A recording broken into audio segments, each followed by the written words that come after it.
What's up, guys? It's Terry Schwartz here at D23 with Scott Trowbridge, one of our marvelous minds behind Star Wars Land, which we see a beautiful display of behind us. We're so excited about this theme park. We have a couple more years to go. But one of the most interesting elements about it that you've teased is this idea of like consequences for your actions as you walk through the park. We know you really want an immersive experience, but can you talk a little bit about sort of the role-playing aspects of Star Wars Land? Sure.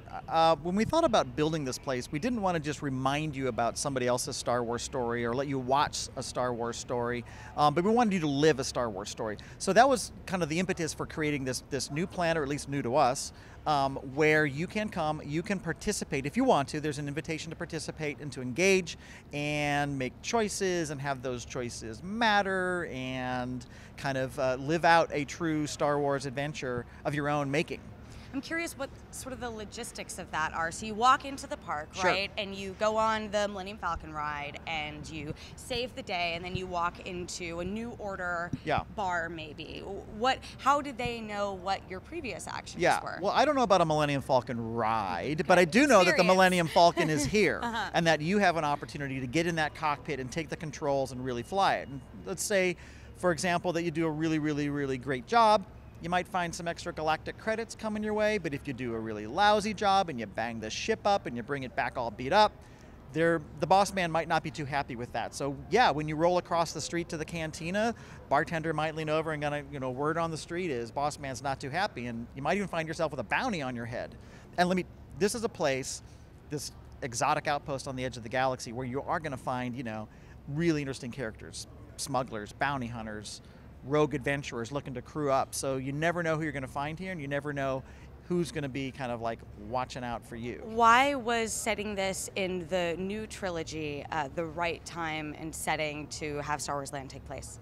Yeah, so we're not actually being very specific about when we exactly are in the timeline. Mm-hmm. And of course, we know that timelines evolve, but I do know that when I was looking at the model, I did see a First Order TIE fighter over there. Right. And if I look carefully at some of these Resistance ships, they kind of look like they are set in that time zone. So I do think you're kind of right about what era we're in right now, because we want this to be a place that resonates with you when you visit, no matter what part of Star Wars you're a fan of, and no matter where you are in your relationship with the 40 years of films that are behind us and the 40 years of films that might be in front of us, right?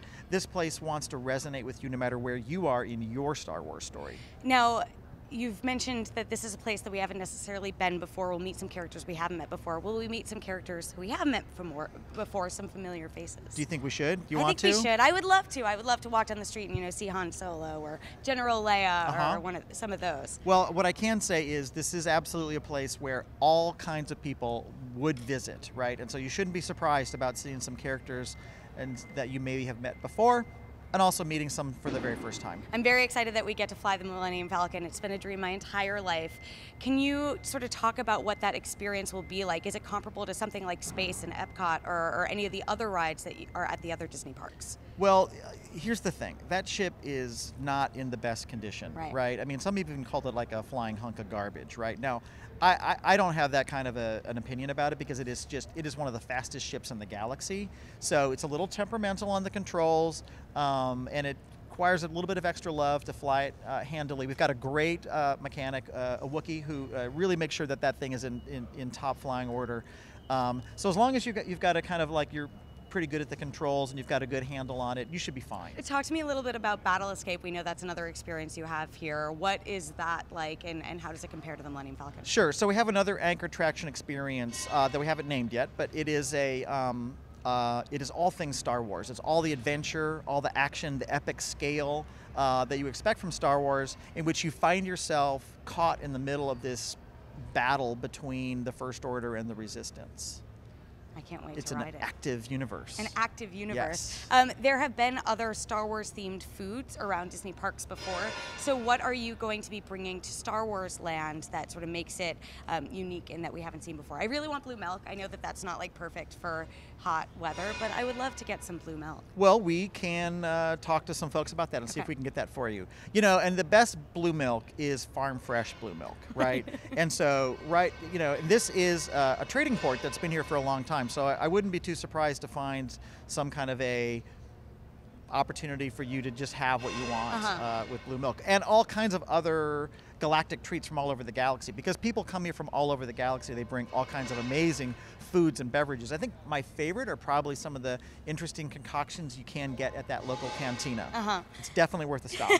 I did want to ask about the key differences between the Disney World and Disneyland parks. Are you going for pretty much essentially the same experience, or are there going to be a little bit of different things you can experience in one that you can't experience in the other? Yeah, when we open, they're going to both be very similar.